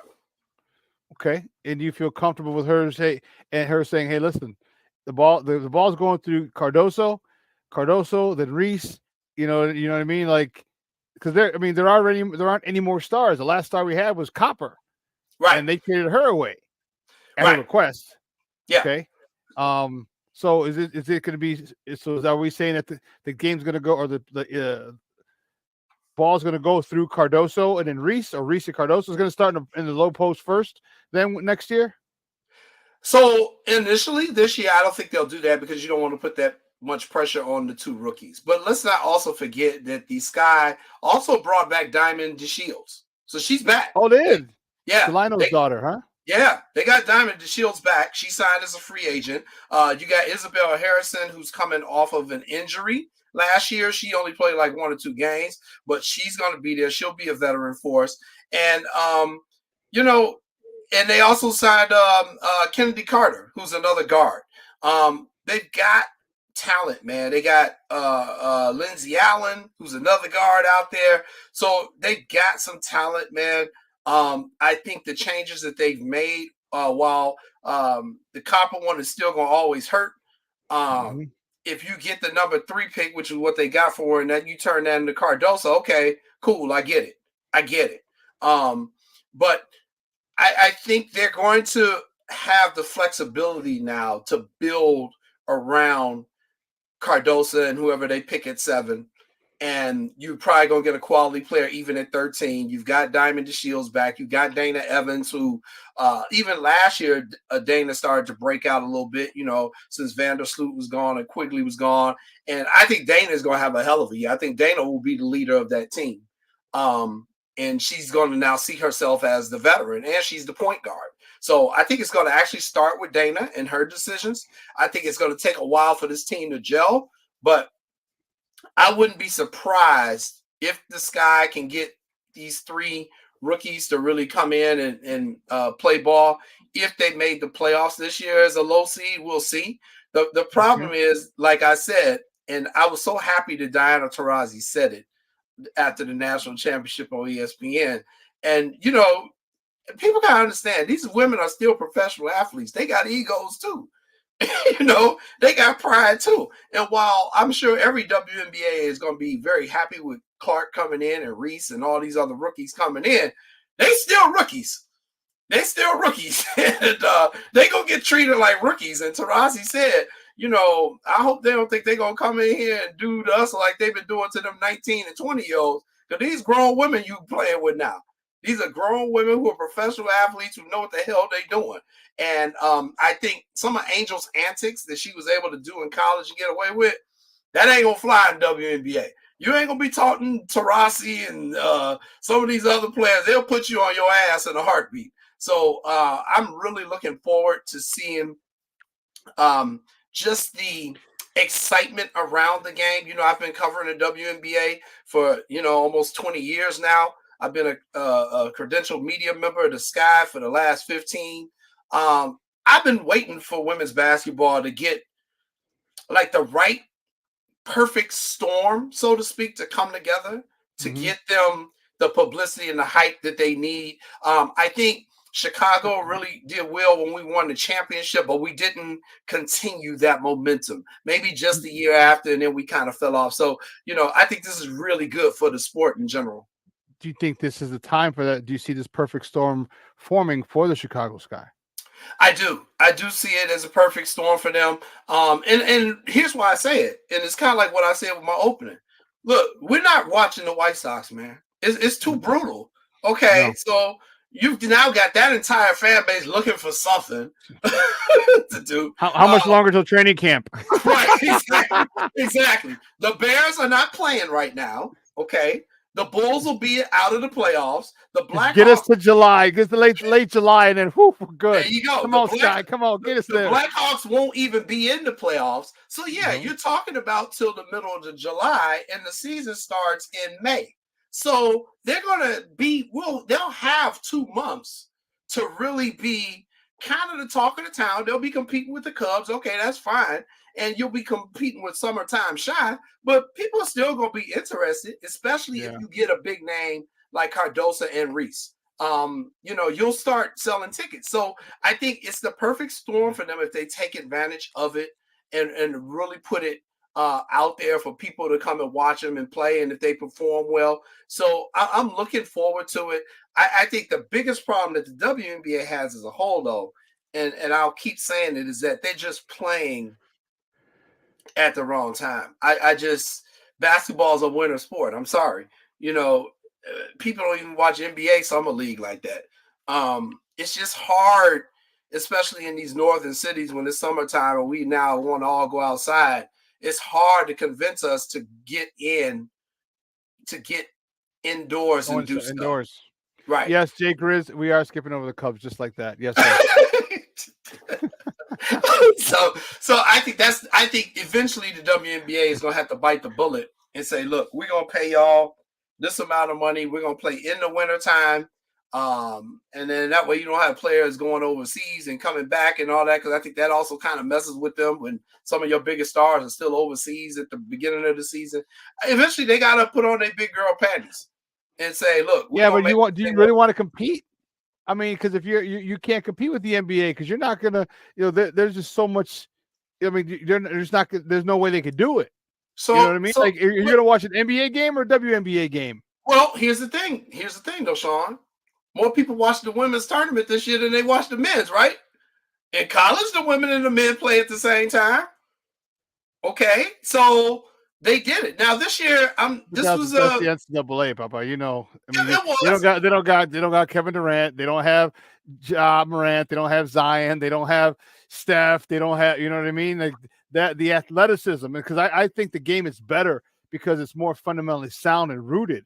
The women's game I'm talking about. Sure. I think it's better, but it's not more exciting. All right, it's exciting. Don't get me wrong. Yeah. It's exciting. But they're not dunking on people. They're not shooting. Like, I mean, maybe Caitlin Clark can start hitting from 3/4 court on a regular basis like Steph. Now you can start to turn the tables a little bit. But you ain't have nobody dunking on people. You ain't having nobody, jumping up, blocking stuff. Like that athleticism is what really draws, which is why they get paid the millions and millions of dollars that we complain about to them. Absolutely true, Shawn. But there's also going to be that fan base for women's basketball that is just going to be loyal no matter what. And that's the group you got to build upon. You're not necessarily competing with the NBA, but it's funny because a lot of the NBA players, because it's their off season, you see them at the WNBA games. You see them coming out to support the women, including Curry, Durant, all those guys. They love the sport. So I think if you do it, it will eventually work. And you also have to remember that not every WNBA franchise is in an NBA city. So Connecticut, for example, okay, not in an NBA city. Las Vegas, the Aces, defending champs, don't have an NBA team. Not yet, but they don't have an NBA team. So they're in some different cities too. And that's why I think you can pull it off. And eventually They just got to make the move, Shawn. It's scary. I get it. It's like moving out your parents' house the first time. You're like, oh, Lord, I got to pay rent and insurance and all this. But you got to eventually do it to become fully independent. And I think the WNBA now, is 20 plus years of this league, 25 plus years actually. They got to, it's time. It's time. And I think now is the time to consider doing that within the next year or two, especially with these names you got coming out of college. And let's not forget, Paige didn't get in this draft at UConn. So Paige Buchers is still going to be available. Juju Watkins at USC. Okay, she's just a freshman. She's going to be coming out in a couple of years. It's a lot of top quality players in college now who are coming. That's why I'm saying this is now the time for not just the Sky, but the WNBA to take that next step. But in terms of the Sky tonight, I'm very interested to see what they do here. The draft party is taking place tonight up on the north side of Chicago. And I think that's one of the really cool things about the WNBA is that they have a lot of draft parties in these selected cities kind of all over the place, and people can be right there and cheer for the team themselves. I'm going to be at the press conference at the end of the draft with Coach Teresa Witherspoon, and the general manager. So I'll be at that press conference tonight when the entire draft is over, and they will answer questions on why they've done what they've done in the draft. But here's the thing, Shawn, I'm not positive that the Sky are done dealing. I'm not positive that they're done dealing. You know, they may even move that 13 pick. They may even move that up if they, because like I said, this is one of the deepest drafts they've ever had. So don't be surprised if they move that number 13 pick along with maybe a future draft pick in a draft down the road, or maybe someone else on the roster, and they move up and they would have 3 picks in the top 10. That's kind of what my sources are telling me to kind of watch out for, that they may not be done dealing just yet. And we all know on draft day, a lot of deals still happen. So, you know, this could be very interesting if the Sky are able to somehow finagle their way up even more in the draft to pick some more players. But I definitely will be tuning in on this and updating it on my Twitter feed, what the Sky do tonight. But it's going to be a big night for women's basketball with this draft. And just like the ratings for the tournament games in the NCAA, I think they're going to get their highest ratings ever for the draft tonight. I agree with you guys. We're joined by Jason Palmer. He's from What's Up Cuz, the podcast here on Sports Zone Chicago. And we're talking a little Sky basketball here on Shawn and Maya in the morning on Sports Zone Chicago. Yeah, I definitely think they're going to get some increased ratings, which I'm ecstatic about. I love it. And you did mention, I love where this game is going. I love the names, and I'm glad Paige didn't come in, because then and not that it would be bad for her. I think it'd just be bad for the league, because now next year, you know, you got Paige coming out. So if she goes, if she wins a national championship, you know, but let's be honest, the thing that really started it all off, I shouldn't say started it all off, I think that really put it in focus, it wasn't Angel Reese, it was a shit talking in between Angel Reese and Caitlin Clark. Yeah. Okay. And people are like, oh, and they're like, oh, you should have been watching for you know, from jump. They're feisty. Like, oh, really? Yeah. And like that whole thing. And you're like, oh man. And then you started looking at Caitlin Clark's, you know, what she was doing. Like that was going under the radar a lot until that happened. Like, oh wow. Then people started researching her. And so even that drama was huge. That was huge for the old saying, any pub is good pub. And I think that was that was great that they had that little rivalry, which really wasn't even a rivalry. They were just shit talking like basketball players do on a basketball court. But they're like, it's girls. And then people are like, oh, it's a white girl versus a black girl. That added to the mix. And whatever helped, it helped.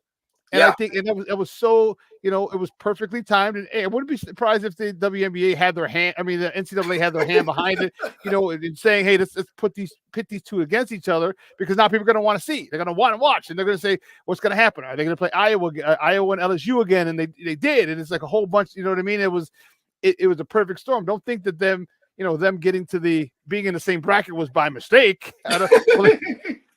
You got to remember the politics involved and what the ratings are going to be, you know, and that's what people forget. Like there's politics in every sport. Once you get to that level, there's politics. And I think they did a good job of getting that, because, you know, now Caitlin Clark, who is definitely who's going to be the, you know, unequivocally the number 1 pick, you know, overall, and Angel Reese. Like, I just think I think we need I don't want to say I think we need another little rivalry in women's college, you know, where maybe somebody talks a little shit and like, oh, Stan, well, she can't handle me, you know, because remember with who was the girl who beat her up? For South Carolina.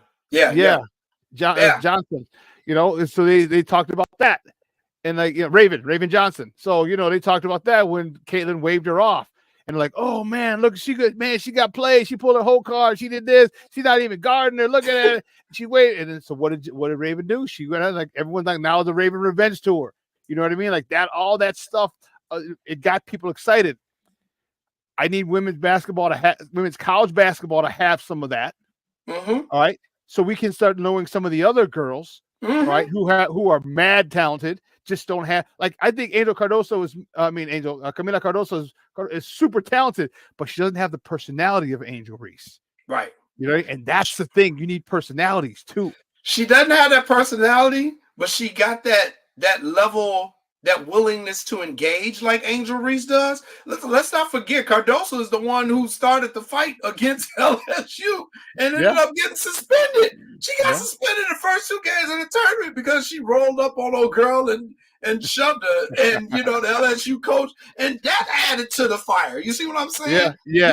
Everybody like, oh Lord, they out here brawling in the SEC championship game. So that's why I'm saying this year was just a perfect storm, Shawn, for everything to kind of come together to hype up the sport, and they gotta build off of that now. Okay, you got everybody's attention now. You got everybody's attention. Now? Yep. What are you gonna do now? Now it's the next step. How do you maintain that attention and not just people say, "Oh, that was kind of a cool year. All right, I'm going golfing now." You see what I'm saying? You gotta keep people engaged, and that's the key here.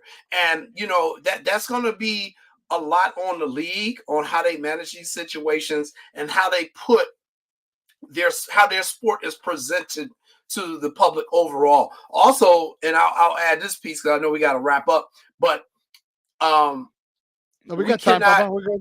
We also cannot forget the gambling angle in Las Vegas. Okay, because that drives a lot too. You cannot do that. The fact that people are now, betting on WNBA games, betting on women's college basketball, when you can get the sports book involved. Oh, okay. Now we talk about a whole different level. Our guy Art Brooks, who passed away a couple weeks ago, definitely want to say shout out to Art. We both knew Art, great guy. He passed away. One of the things Art always told me when I met him in Chicago State 20 years ago was that he said until women's basketball can get Las Vegas involved, Art played the horses like crazy. He's like, until you can get them odds makers involved, your sports ain't really on that level yet. Yeah. He's like, you ain't for real. Yeah. You ain't for real. Like, you got to get them involved and putting odds up. He's like, then, now all of a sudden they got to really pay you attention. And I think that is now where the WNBA is. They're getting the better TV deals now. Their players are getting better endorsements. They've got players who are very likable, very controversial. You've got a whole bunch of different personalities going on here. You've got the Candace Parker, the 30 for 30 ESPN did on her last year was really good. So it's just really an exciting time right now for the sport on both the college level, and now they got to transition it to the WNBA, man, because if these women continue to just be like, I got to go to Europe to make more money, you're in trouble. And as we talk about the perfect storm, they can't play in Russia now. You see what I'm saying? So that opportunity has been taken away from them. So it's just a number of little things that are now happening that are benefiting the WNBA to be put in a position that they've never been put in before. And the key is they got to take advantage of it. So about those comments from Taurasi and Bird, sure. I don't know how I thought right away, I'd stop hating. All right, stop hating. You didn't make the money that you don't have the, I know you won the titles, but you didn't get the spotlight that these girls are getting. All right, the spotlight. You didn't have the NIL deals. And but I also I thought it was a little hateration going on. And I'm like, because I'm like, why wouldn't you want to embrace these are the girls who are going to get you more money. If you're an WNBA player, like, don't get me wrong. Like, yeah, you're still going to carry this bag. You're still going to buy, what I'm saying? You're still going to do some shit because rookies do. But you better embrace these girls. Caitlin Clark, she's bringing you money. And Angel Reese, they're bringing you money. They're bringing eyes to this thing, which means your salaries aren't going to, they're going to probably jump up from 75 to 100. And that's a start. Yeah. The talent, the perfect storm that you talked about, the influx of talent, of the names, of the personalities that are coming into the WNBA. People are going to want to see that. So you think that comment could have been, I don't want to say what you did was intentional for people to say, what did I just talk about? The controversy. All right. The hateration between the LSU and Iowa. Like, oh, let's see that again. So now Diana Taurasi said, reality's coming. Reality's coming. So now people are going to check in. Yeah. I think that was a part of it, Shawn, but here's the other part that you're missing. What school did Sue Bird and Diana Taurasi go to? Yeah, UConn. And what school did Iowa beat? Yep, UConn. All right, then. There you go. There's your answer. You know, they got them college rivalries too. You see what I'm saying?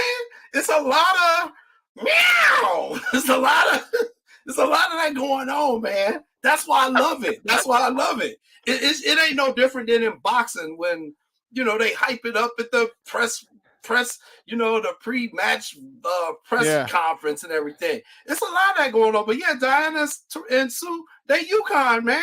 And she and Caitlin eliminated them. They ain't happy about that. Them girls, man, they all competitive. UConn and Tennessee got a rivalry. You know, now South Carolina, you know, they've been the darlings the last couple of years, but now people gonna be like, all right, y'all done won 3 now. Now y'all turning into Duke. You know what I'm saying? So, you know, Dawn may eventually become the enemy, and I love Dawn, but that's just where it is. And what I'm saying is all this is great for the sport, man. And I just really want them to build on it. Yeah, I think it was a little bit of haterism. Yeah, subplots. Good. That's a good thing. Grits, I agree. I just think there was some level of haterism, but at the same time, they ain't gonna beat them up too bad because, like you said, they about to bring you some money. So I got to, you know, you may be the golden goose for the next few years. I need to protect you, but you know, like you said, you still gonna carry these bags, rookie. And so what I expect this year in WA, I expect a bunch of smack talking. Oh my God! Everywhere Angel Reese go and Caitlin Clark go, they gonna be talking and talking. They gonna get an earful from everybody because they got that target on their back now, and it's just gonna be beautiful. The WNBA announced that of the 46 games of the Indiana Fever, 40 are gonna be on national TV, and that's just the Caitlin Clark effect. That they're now going to have 40 of the games on national TV for the Indiana Fever, and that's Caitlin's effect. And so, you know, these are really good things and a really good time for women's basketball. And just a reminder to all your viewers out there that the draft starts tonight at 6:30 p.m. It will be live on ESPN. So make sure you're tuning in at 6:30 on ESPN. They will have both rounds of the draft. The WNBA is different than all these other leagues that may have 5 or 6 rounds.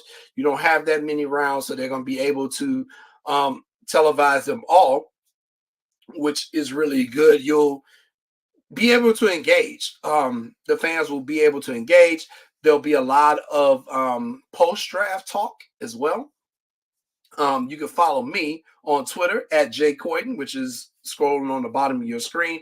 I'll be giving my analysis and some quotes from the press conference as well. At when it ends, I'll be talking to Coach Teresa Witherspoon and the general manager from the Chicago Sky. 1 second, I got a battery that's died. I need to plug in, y'all. Shawn's back. I got to plug in too. But yeah, you know, I just think it's gonna be really good, man. And Thanks, oh my God, I cannot wait for this, man. And so I got to get ready to get out of here now because I'm heading down to take care of some pre-draft interviews. From the city? From the Sky, yeah. So I'm getting ready to bounce.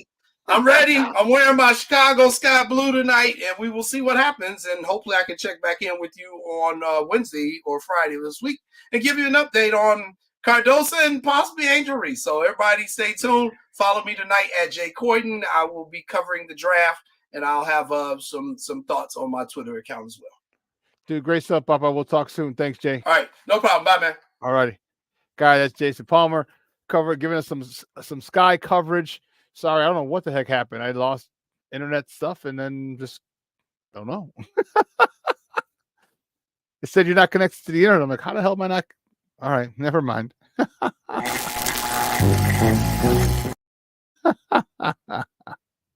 So yeah, but man, great stuff. I'm looking, and that's the thing, because remember, this is entertainment. This is entertainment, and you have to understand that there has to be storylines, not just the play. And I think the WNBA the WNBA understands that. I think college basketball is understanding that now. All right, they understand it because of the fact that, if you remember, they hyped up the LSU Iowa game again. Okay, There was more hype on the LSU Iowa game than there was on the Iowa South Carolina game. And South Carolina lost to Iowa last year, ruining their perfect season. So I thought there should have been, which there wasn't. I thought there should have been more hype around the Iowa South Carolina game for the national championship game. Like, and Caitlin Clark do it again, and Dawn Staley's perfect season, this time in the national championship game. I think they should have highlighted that more, but it was tough because everyone's looking at Iowa LSU. I just think they should have. They think they should have done a better job. And unfortunately, it was in the Elite Eight, Iowa LSU game to get to the Final Four. I think they should have. I think they should have been in the same brackets or different brackets on a collision course again. That would have been dope. Or if they face each other in the Final Four in the semis to get to the chip. There has to be storylines. There have to be. There have to be storylines because that's what gets people excited. All right.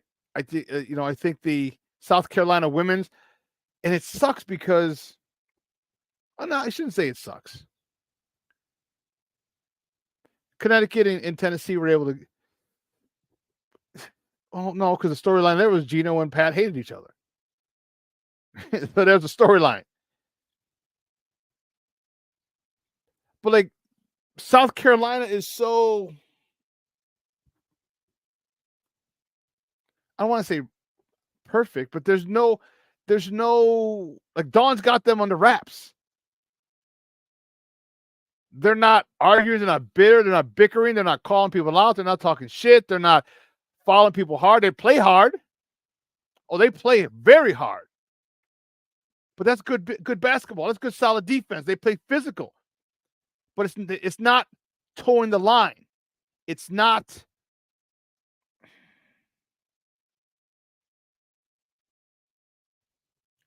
bad boy-ish or bad girl-ish. You know what I mean? They play basketball the way we like to see people play basketball. Good fundamentals, physical. You know, not a lot of, as much as they express themselves, Dawn doesn't seem to get players who would like to focus on look at me type of players. Those aren't the type of players that she brings in. They all have their own style, they all have their own personas, but it's none of them have the Angel Reese personality or look at me, the Caitlin Clark, she's just so damn good, it's look at me. You know, Juju out of SC, she gets good players, really good players. Because I don't know if there was one true star on South Carolina's team. Not like Angel Reese, obviously not like Caitlin Clark, not like Juju, not like Paige Beckers. But even Paige had some help, and her three girls were hurt. The cavalry was hurt. It could have been a different game in that championship game. It could have been a different game if her posse was there, but they weren't. So yeah, they got to keep they got to do that. They got to keep it up. Let's take a quick break. Let's take a real quick break.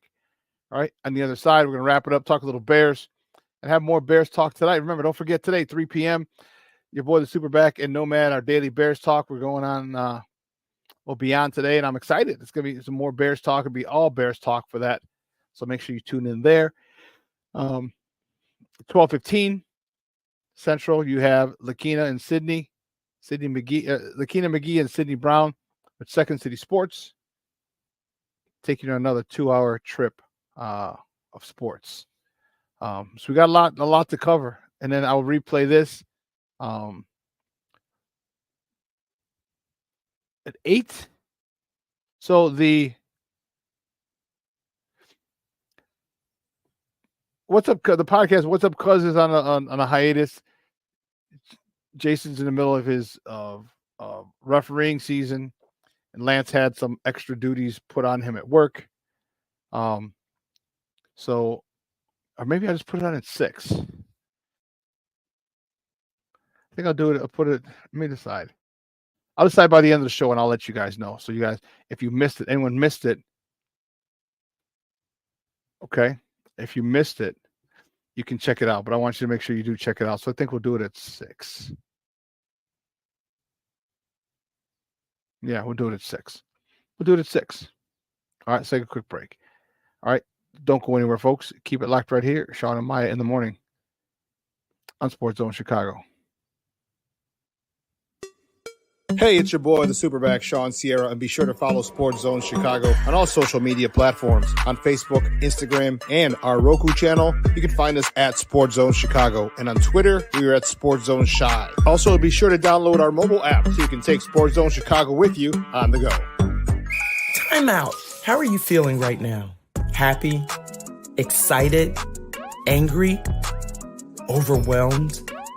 One of the best things you can do for your mind health is to name what you're feeling. It can sharpen your awareness and help you talk about your feelings with someone you trust. Here are 3 questions to ask yourself.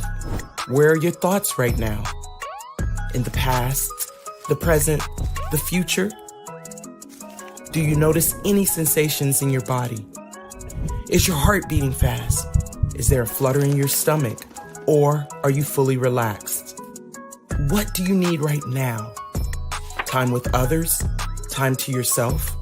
Remember, there's power in this awareness. So find ways to identify what you're feeling today.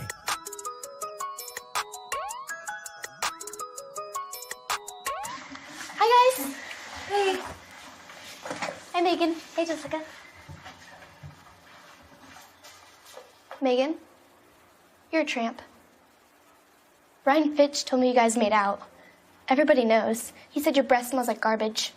And he almost puked. He says you're the most desperate girl he knows, besides your mom. How many boyfriends does she have anyway? Lots? Your makeup makes you look like a clown. That zit is huge, zit face.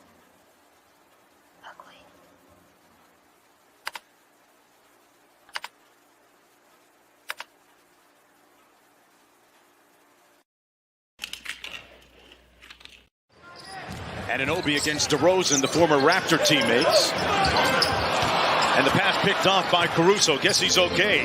Green on the break. Punches it home. Excellent pass. Understand. Knicks can get as high as number 2 in the East or fall as low as number 4.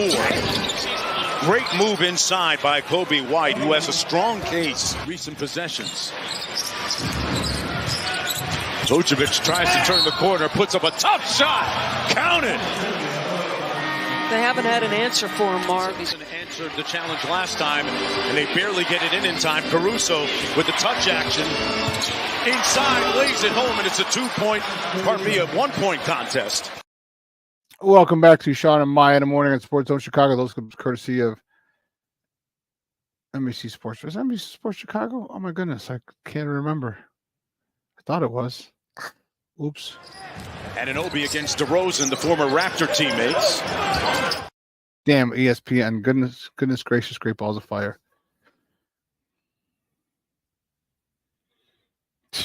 Well, sorry about that.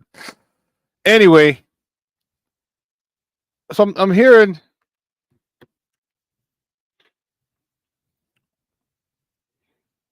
a lot more. Everyone's talking. All right. And we're going to pick up this conversation a little later today at 3:00 on the Superback and Nomad's Daily Bears Talk. Yeah, we're going to do that. We'll pick it up later. What to do with his 9 pick?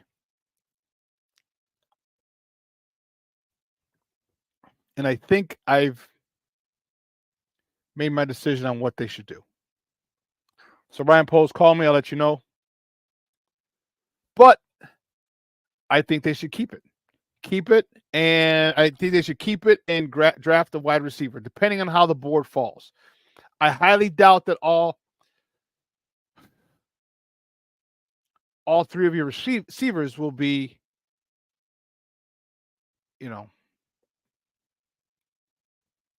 will be gone. All right, there's a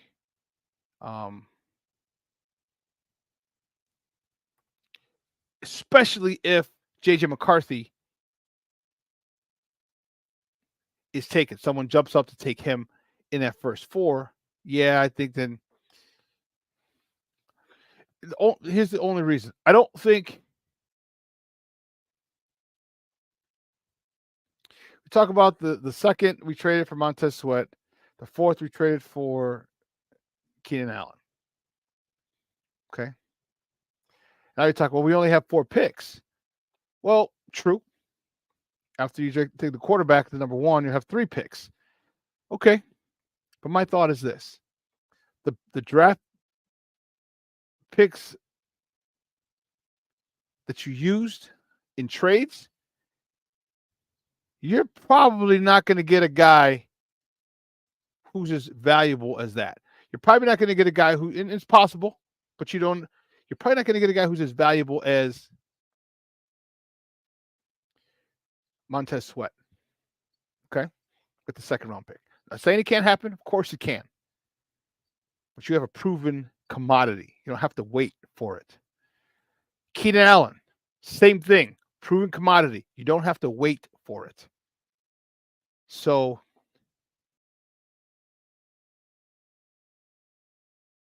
excuse me. So with those picks, so let's again, you're getting 4 picks, but think of the other 2. If you add those as draft picks, Keenan Allen and Montez Sweat, those are 2 pretty good draft picks. A 4th rounder for Keenan Allen. Now, if Poles can work his magic, because I think Keenan Allen has another 2 years left. Or maybe this year and 2 more seasons. And truth be told, this year, next year is what I think is where his limit is going to be. Although, hell, dude just got 1,200 yards. Does it fall off abruptly? We're going to find out, because if it doesn't, if I'm the Bears, I'm still going to, hey, look, we'll give you an extension. Or how about this? We're not going to get you 23 mil. Maybe we'll get you 15 mil. Because you're 34 years old, 32 years old, 34 years old. Excuse me.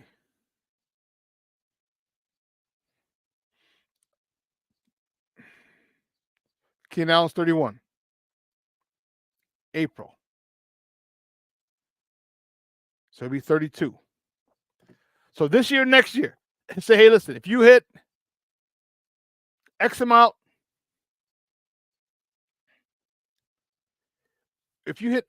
we'll negotiate. We'll hit.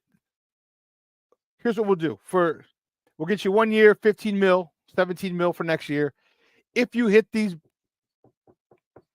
benchmarks, we'll sign it right then and there. We'll negotiate it. And if you don't, we may negotiate again, but it's not going to be at this number. Which gives him motivation. So you can't ask him for 1,200 yards because, I mean, you can't ask him for 1,200 yards because you're getting another one, a receiver at number 9, most likely. You have DJ Moore on the other side. You have an upgraded running back room that you're probably going to lean on for your quarterback. You also have Cole Kmet. You also have the other tight end that just drafted. So you can't say, hey, I need 1,200 yards from you. If you get 800 yards for us,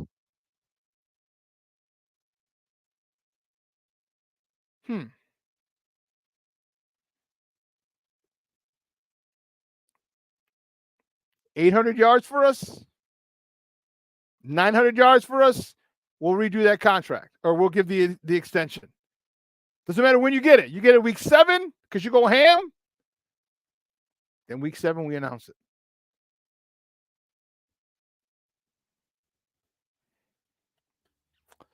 Yeah. So looking forward to that, seeing how that plays out. But I think you should take that number 9 pick, because I would hate for you to trade back and all of a sudden Romeo Dunze, I mean, because it is tough. Because if you don't get Romeo Dunze or Malik Neighbors, but you get Brian Thomas Jr., you're pretty happy. If you get Xavier Leggett of South Carolina, you're pretty happy.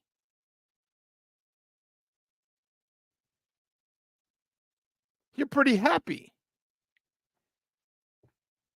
So I know I said keep it, but man, Xavier Leggett's that X receiver.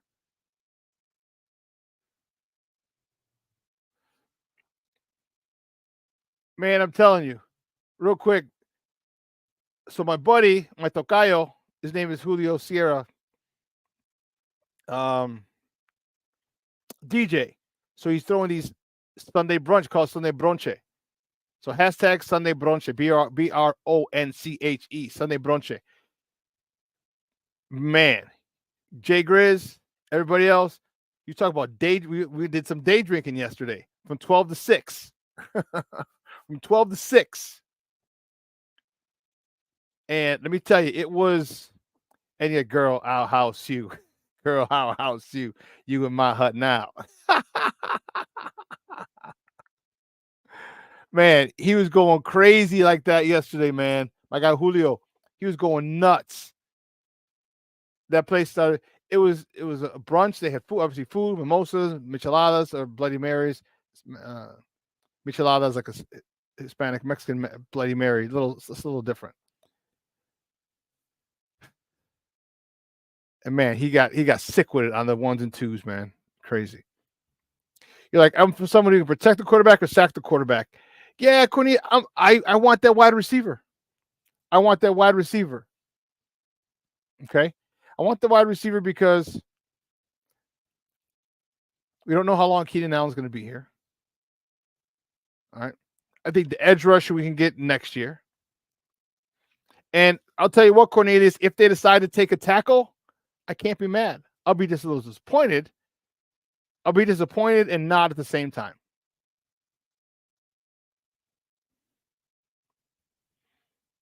I'll be disappointed because I wanted a playmaker, but I won't be because you can't argue with getting a guy that you hope that you can put there at left tackle and leave him there for 10 years. So it's kind of weird.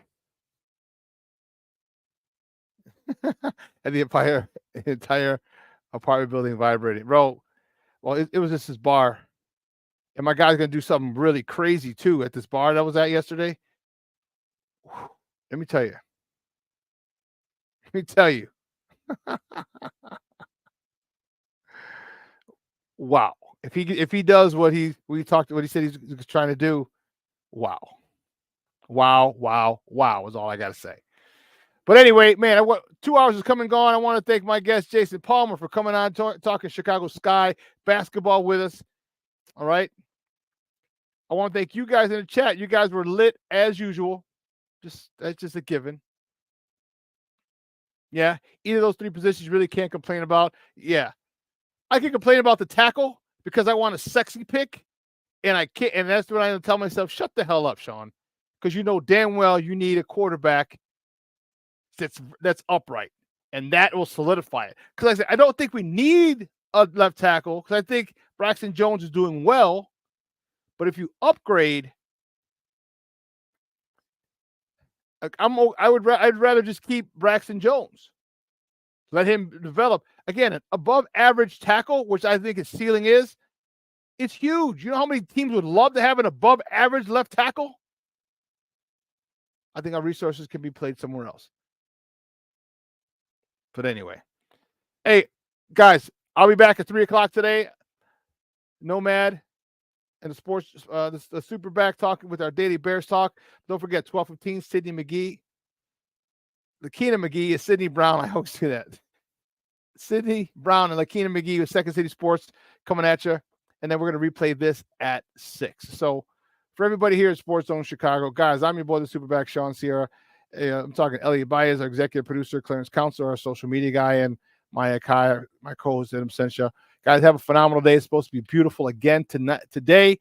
Enjoy it. I hope you had a great weekend. But guess what? I am out. Sports owners, I love you. I appreciate the love and support. I'm out.